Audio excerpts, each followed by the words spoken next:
किस तरह के लोग जो अपने आनंद को लेना जानते हैं, अपनी शांति में, एकांत में, अपने खालीपन में। हम लोग तो न जाने क्या क्या भरे हुए हर समय घूम रहे होते हैं। इसलिए मैं ये निवेदन करना चाहता हूं कि जो कृष्ण भगवान ये कहते हैं कि तुम एकांत में पहुंचो और अपनी शांति में स्थिर हो, तुम्हारा खान पान भी मर्यादा में हो जाए, तुम्हारी नींद भी मर्यादा में आ जाए, तुम्हारा बोलना चालना भी मर्यादा में आ जाए। क्यों? क्योंकि यही वो मार्ग है जिस मार्ग से आप शांत, संतुलित, मर्यादित, अनुशासित होने के बाद अपने अंदर उस परम की चेतना को प्रवेश कराने में सफल होगे, जब आपके अंदर वो बहना शुरू होगा। नहीं तो ये दुनिया चलती रहेगी और बेचैन होकर के आप जिंदगी जीते रहेंगे। है बहुत कुछ हमारे पास, लेकिन हम दुखी बहुत। बड़ा मकान है, मकान का सुख नहीं है। गाड़ियां हैं, गाड़ियों का सुख नहीं।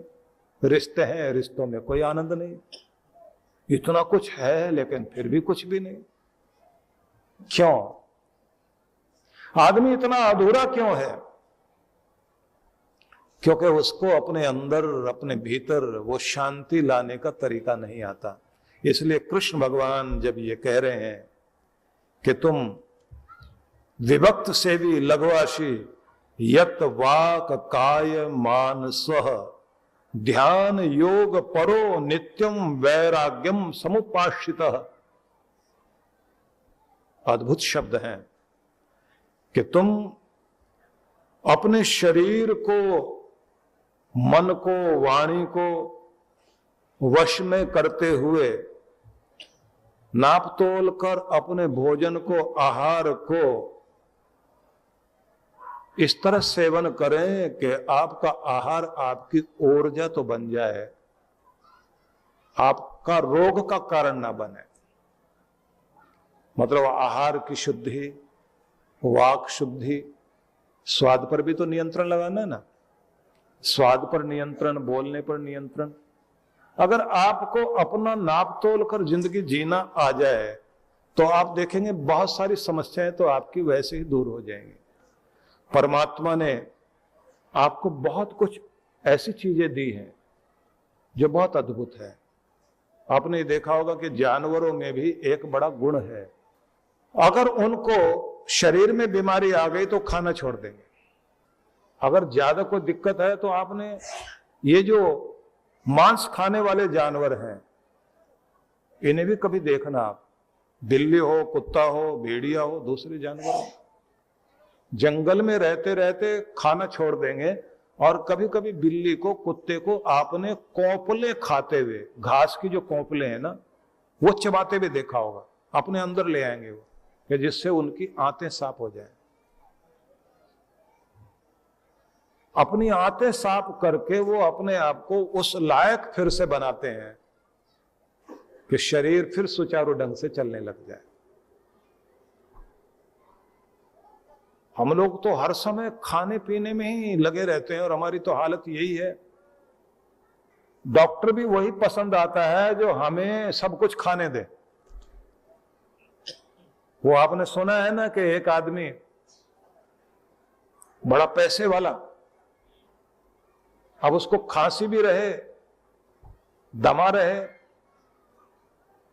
और जब भी उसको डॉक्टर के पास जाए तो डॉक्टर से ये कहे कि देखो डॉक्टर साहब, दवाई कितनी भी महंगी दे देना, पर अगर आप ये कहोगे खट्टा नहीं खाना, अचार नहीं खाना, पानी पूड़ी नहीं खाना, तो वो तो मैं नहीं मानूंगा। चाट पापड़ी तो खानी खानी, और खट्टी मीठी चटनी दही में, और उसमें फिर जो है ये पापड़ी वापड़ी डाल के जब खाते हैं महाराज, जो आनंद आता है वो तो खांसी बर्दाश्त, लेकिन ये चीज नहीं छोड़ सकते। अब सब डॉक्टर ये कहें भैया परहेज नहीं करोगे तो दवाई काम नहीं करेगी, आपका गला भी गड़बड़, आपके तो फेफड़े खराब, आपको खांसी इतनी, आप तो ऐसे। किसी ने सलाह दी, एक वैद्य जी हैं बहुत अच्छे, वहां चले जाओ आप। अब वो वहां पहुंचा, वहां जाते उसने कहा महाराज दवाई कितनी भी कीमती दे दीजिए, लेकिन बस एक शर्त है, मैं खट्टा वट्टा तो खाऊंगा, और खांसी से मैं बहुत परेशान हूं। और वैद्य जी बोले भैया ऐसा है, खांसी से परेशान मत रहो, ये तो बहुत कीमती चीज है। जिस आदमी को खांसी रहती है, बोले एक तो ये समझ लीजिए कि उसके घर में चोरी नहीं होती, जवान रहता है, कुत्ता काटता नहीं। बोले इतने फायदे हैं, चोरी भी नहीं, धन कोई चुरा नहीं सकता, कुत्ता काटता नहीं, बुढ़ापा आता नहीं, आदमी जवान रहता है, जरा समझाना तो सही। तो वैद्य जी बोले भैया ऐसा है, जिस आदमी को खांसी होती है रात में नींद तो आएगी नहीं, सारी रात खांसेगा, और जिस घर में कोई खांस रहा होगा चोर कैसे अंदर आएगा, तो चोरी से तो बच गई ना। और दूसरा फायदा यह है कि इतना कमजोर हो जाता है आदमी के हाथ में लाठी लेके चलता है, तो उसके बाद कुत्ता तो वैसे ही पास नहीं आता लाठी वाले के। और तीसरा फायदा यह है कि बूढ़ा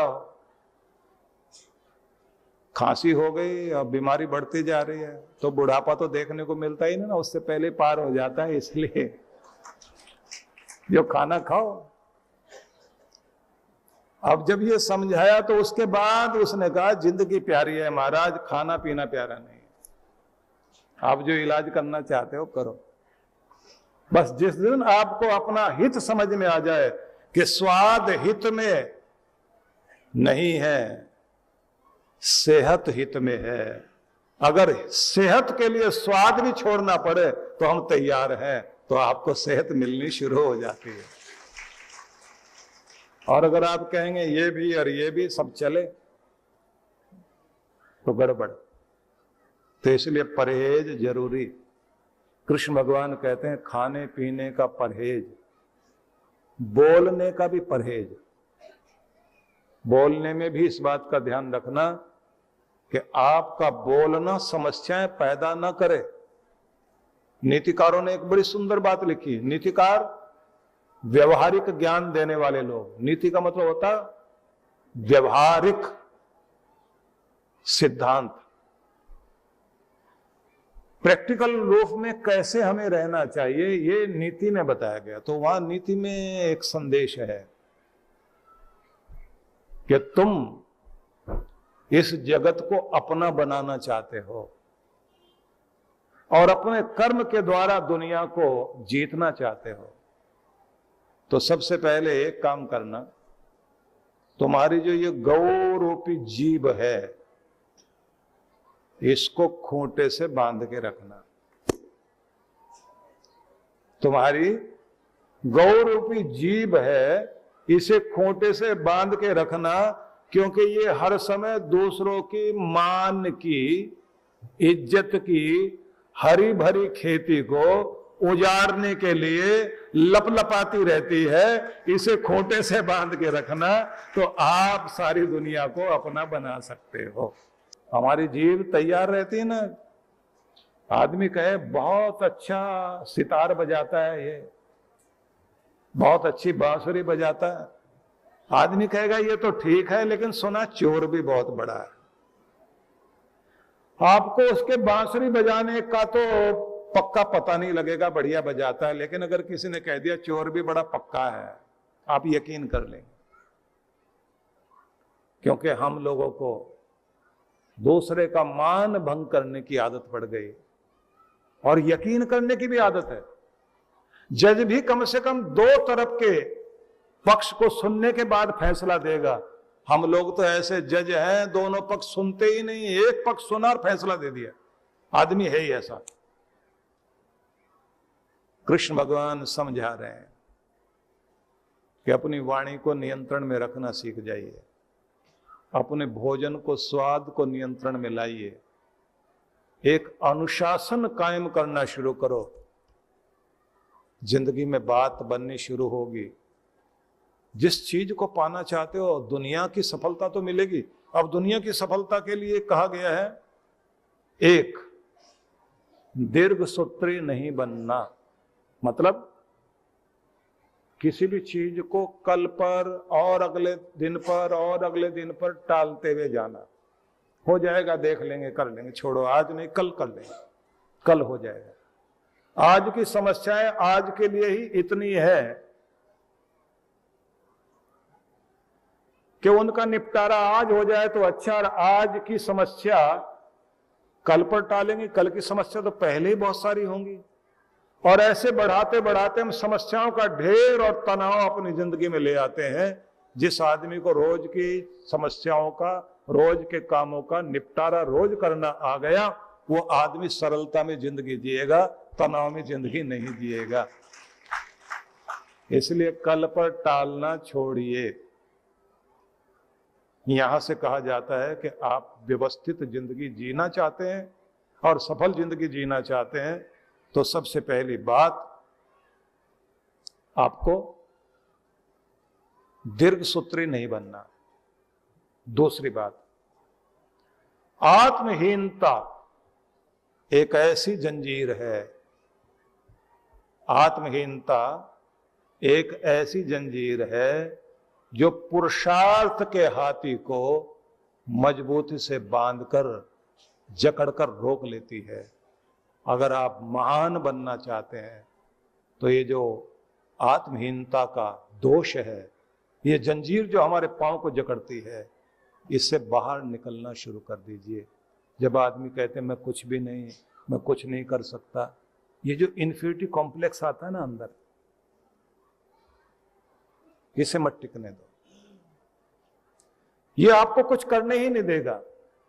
मेरे से कुछ हो ही नहीं पाएगा, मैं कुछ कर ही नहीं पाऊंगा, मेरी तो तकदीर अच्छी नहीं, मेरा साथ देने वाला कोई नहीं। और अभी तो पंडित ने भी बता दिया, किसी ने भी कुछ बोल दिया हो, वो सब आपके दिमाग में जकड़ जाता है। ध्यान रखना, ये हथेली में आपकी भाग्य की रेखाएं हैं, इससे आगे उंगलियां हैं। तकदीर पीछे है, कर्म पहले है, आपकी उंगलियां आगे हैं। अपना कर्म को मजबूत करिए। आप तकदीर को मुट्ठी में कैद कर सकते हो, और कैद करेगा कौन? ये उंगलियां, ये भाग्य को भी वश में कर लेती है, ये कर्म भाग्य को वश में कर लेता है। अगर आप पुरुषार्थी हैं, अपनी किस्मत अपने हाथों से लिख सकते हैं। आत्महीनता मत बनने दो।